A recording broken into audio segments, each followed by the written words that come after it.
Hi hello नमस्कार. आपल्या व्हिडिओमध्ये स्वागत करते. तर आज आपण ब्लाऊजच्या उंचीविषयी बोलूया. तर आपल्याला जर अस्तरचा ब्लाऊज शिवायचा असेल तर ब्लाऊजची उंची प्लस 1 इंच घ्यायचं. आणि जर आपल्याला साधा शिवायचा असेल विदाऊट अस्तर तर तो ब्लाऊजची उंची प्लस 1.5 इंच घ्यायचा. फोरटक्स आणि कटोरीला घ्यायचा तसा साध्यासाठी सांगते. आणि कटोरीला 1 इंच जास्त घ्यायचा आहे.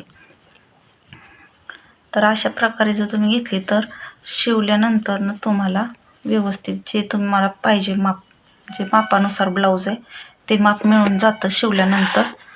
तर अशा प्रकारे तुम्ही ब्लाऊजची उंची घ्यायची. तर व्हिडिओ आवडत असतील तर नक्की लाईक करा आणि सबस्क्राईब करा. चला बाय.